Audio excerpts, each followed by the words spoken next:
From the Diary of Annie Frank. Before you read, Annalena Martin Anna Frank.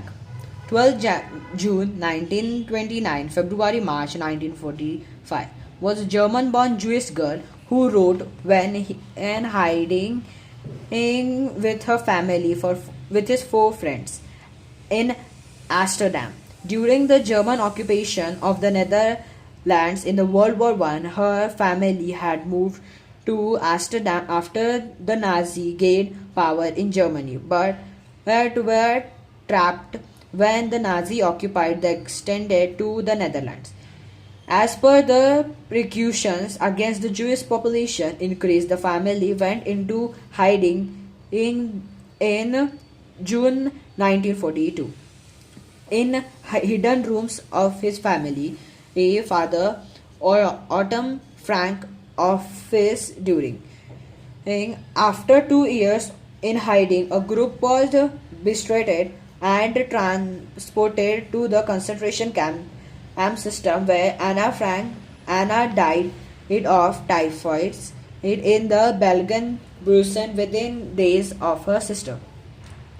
Margaret Frank, her father, Orton, and the only survivor of his group, returned to Amsterdam after a war ended to find that her diary had been saved, conserved, that it was the unique record.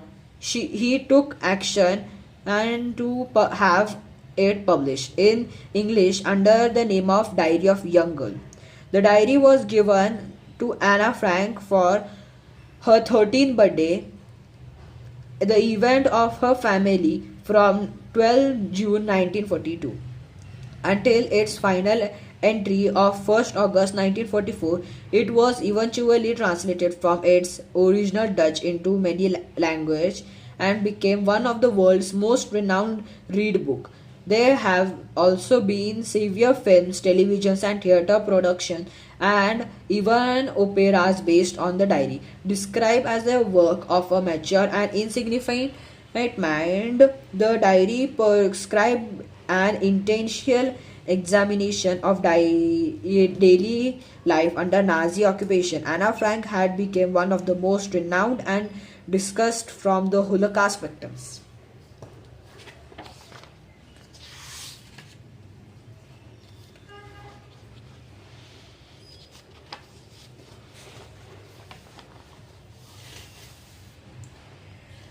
Starting writing in a diary is really a strange experience for someone like me. Not only because I have ever written anything before, but also because it seems to me but later, and neither I nor anyone else will be interested in the mustering of the 13 years old schoolgirl. Oh, well, I doesn't matter. I feel like writing, and I have an ever a greater need to get all kinds of things off my chest. Paper had more particles than people. I thought of this saying on one of these days when I was feeling a little depressed and was sitting at the home when my chain in my hands, bored and listless, wondering whether to stay in or go out. I finally stayed where I was, brooming. Yes, paper does have more patience, and since I am not planning to let anyone else to read this stuff back notebook grandly referred to as a diary. Unless I should ever find a real friend, it probably won't make a bit of difference. Now I am back in the point that promoted me to keep it in my first place. I don't have a diary. Let me put it into more clearly, since no one will believe that a 13 years old girl is completely alone in the world, and I am not. I have loving parents and the 16 years old sister, and there are about 30 people I can call friends. I have a family, loving aunt and good home. No. Oh, on the surface I seems to have seen everything except my one true friend. And I think about when I am with friends I having a good time.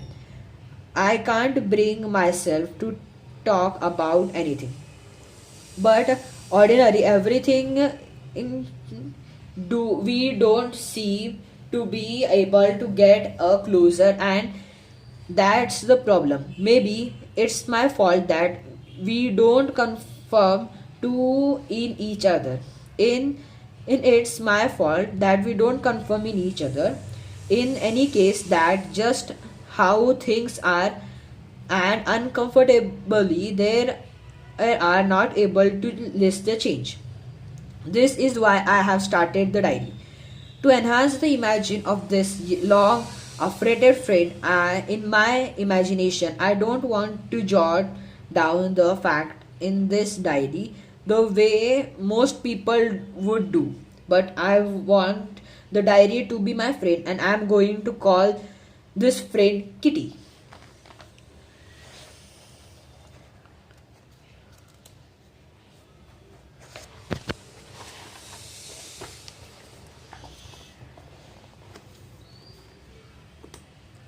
Since no one would understand the word of my story to Kitty if I were to plunge right in. I did better.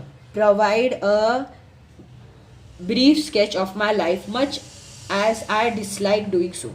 My father, the most adorable father I have ever seen, did not marry my mother until he was 36 and she was 25. My sister Margot was born in Frankfurt in Germany 1926. I was born in 12 June 1923. 29. I lived in Frankfurt until I was 4. My father immigrated to Holland in 1933. My mother, Anita Hollander Frank, went with me to Holland in September while Margaret and I were sent to Anches to stay with our grandmother. Margaret went to Holland in December and I followed in February. When I was picked down on the table as a birthday present from Margaret, I started right away at the Montanious Nursery School. I stayed there until I was 6, at which time I started in the first form. In the sixth form, my teacher was Mr. Kitspity, the headmaster. At the end of the year, we were both in tears as we say a heartbreaking farewell. In the summer 1941, Grandma fell ill and had to have an operation. So my birthday passed within little celebration. Grandma died in January 1942. No one knows how did I often think of her and still love her. This birthday celebration in 1942 was intended to make up for the others. The grandma's candle was lit along with the rest. The four of us are still doing well, and that brings me the past date of 20th June 1942 and the summer delineation of my diary.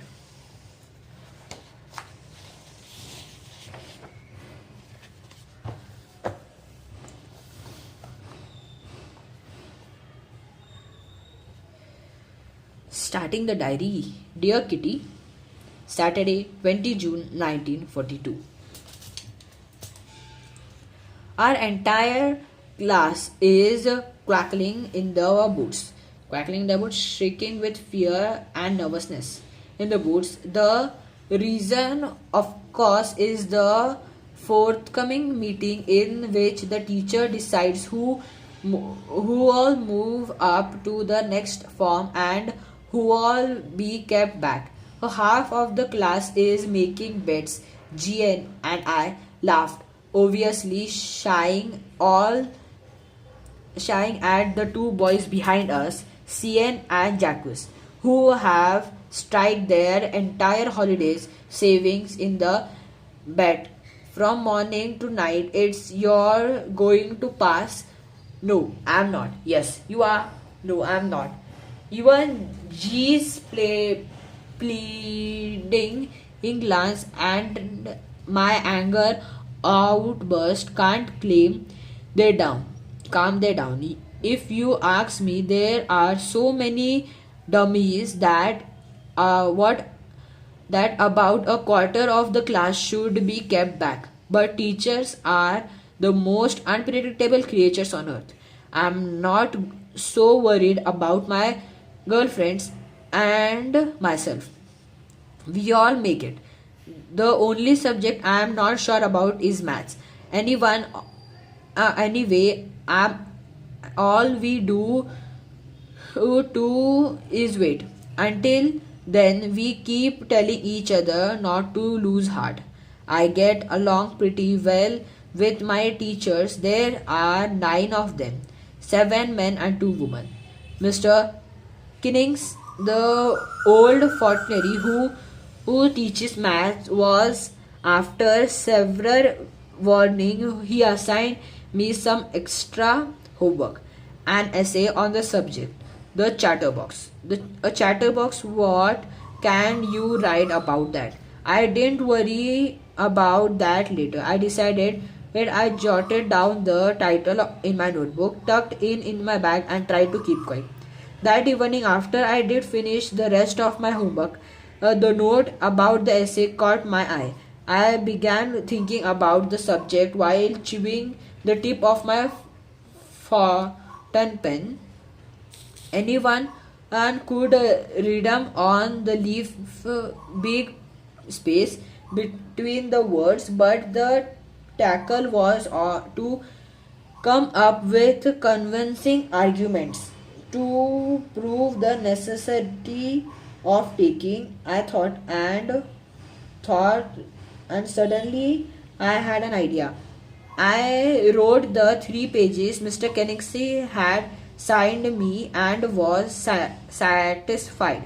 I argued that talking is a student's tale and that I would do my best to keep it under control.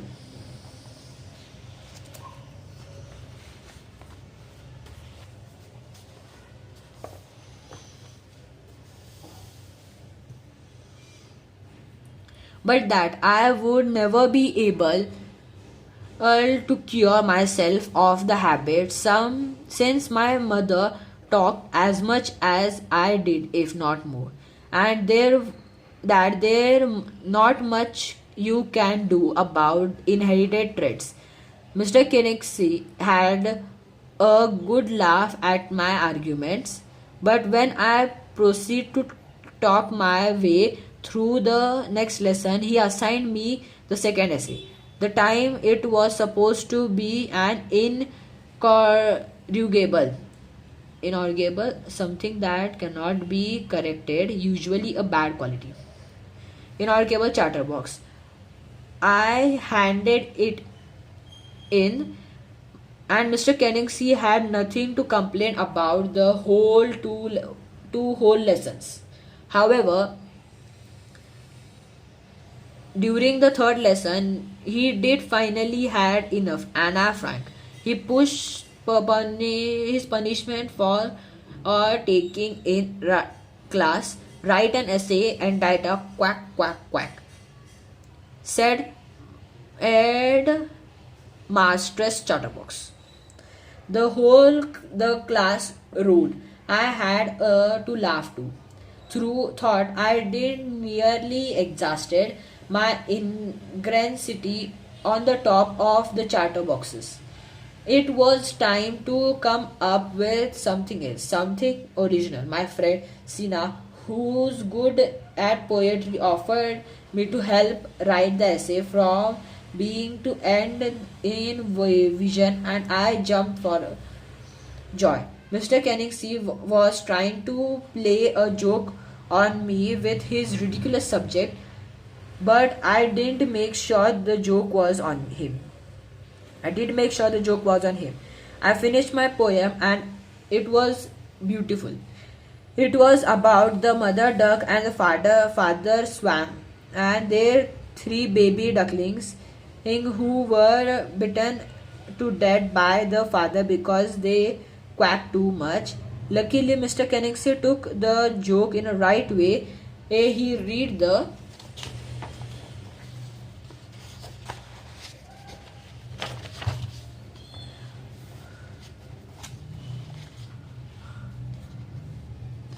He read the poem in the class, adding his other comments and to several other classes as well. Since they and I have been allowed to talk and have been assigned any extra homework. Now the contrary, Mr. Koenigsee always making joke these days. Yours, Anna. An extra from a diary of a young girl with slight anti-petition.